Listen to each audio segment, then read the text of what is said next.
Hi friends, சுவையான டேஸ்டான அவரக்காய் சாம்பார் தான் செய்ய போகிறோம்.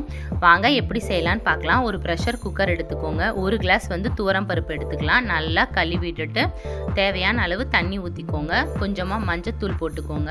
சாம்பாருக்கு பார்த்திங்கன்னா நான் பருப்பு தண்ணியில் தான் புளி ஊற வைப்பேன். அப்போ தான் டேஸ்ட்டு சூப்பராக இருக்கும். நீங்களும் ட்ரை பண்ணி பாருங்கள். இப்போ பருப்பு தண்ணி ஊற்றி வச்சிட்டேன்.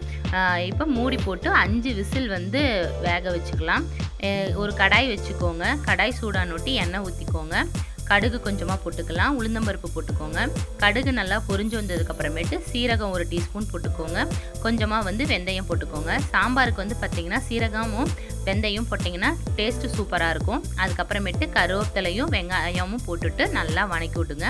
தக்காளி போட்டுக்கலாம். போட்டுட்டு நல்லா வதக்கிக்கலாம். கூடவே தக்காளி சீக்கிரம் வெந்து வரணும்னா கொஞ்சமாக கல்லுப்பு போட்டுக்கோங்க. அதுக்கப்புறம் பார்த்திங்கன்னா கொஞ்சமாக பெருங்காயத்தூளும் போட்டுக்கிறேன்.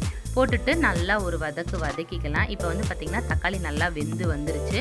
இப்போ நம்ம குழம்பு மிளகாத்தூள் 2 டீஸ்பூன் போட்டுக்கலாம். அப்புறம் சக்தி சாம்பார் தூள் 2 டீஸ்பூன் போடுறேன். போட்டுட்டு நல்லா லோ ஃப்ளேம்லேயே வச்சு வதக்கிக்கலாம். அவரைக்காவை பார்த்திங்கன்னா தோல் உரிச்சிட்டு நல்லா 2-3 டைம் கழுவிட்டுட்டு கட் பண்ணி எடுத்து வச்சுருக்கிறேன். அதையும் தக்காளி கூடயே ஆட் பண்ணிக்கலாம். இப்போ பார்த்திங்கன்னா நல்லாவே தக்காளி வெந்துருச்சு. இப்போ நம்ம அவரைக்காவை இதில் போட்டுக்கோங்க. போட்டுட்டு நல்லா ஒரு வதக்கி விடுங்க. காய் பார்த்திங்கன்னா நல்லா சிம்லேயே வதக்குனிங்கன்னா தான் நல்லாயிருக்கும். இப்போ நல்லா சிம்லேயே வச்சு வதக்கி விட போகிறேன். இப்போ மூடி போட்டுட்டு ஒரு 5 நிமிஷம் சிம்லேயே வேக வைக்கலாம். அதுக்கப்புறம் பார்த்திங்கன்னா கொஞ்சம் குழம்புக்கு தேவையான அளவு தண்ணி வச்சுக்கோங்க. தண்ணி ஊற்றும் போது பச்சை தண்ணி ஊற்றுனீங்கன்னா டேஸ்ட் மாறிடும். அதனால் சுடு தண்ணி ஊற்றுனீங்கன்னா காயும் சீக்கிரம் வெந்துடும். குழம்பு டேஸ்ட் மாறாது, அப்படியே தான் இருக்கும். ஸோ நான் இப்போ தேவையான அளவு தண்ணி ஊற்றிட்டு மறுபடியும் மூடி வச்சுக்கலாம். பருப்பும் பார்த்திங்கன்னா கிட்டத்தட்ட வெந்துருச்சு.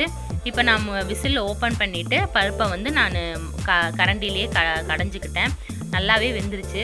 இப்போ காயும் பார்த்திங்கன்னா ஒரு அரை வேக்காடு வெந்துருச்சு. இப்போ இந்த பருப்பை நம்ம காயோட ஊற்றிக்கலாம்.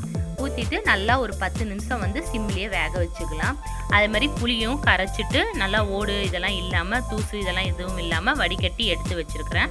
கடைசியாக பார்த்திங்கன்னா காய் நல்லா வெந்ததுக்கப்புறமேட்டு தான் புளி ஊற்றணும். இல்லைன்னா புளி ஃபஸ்ட்டே ஊற்றிட்டிங்கன்னா காய் வேகாது.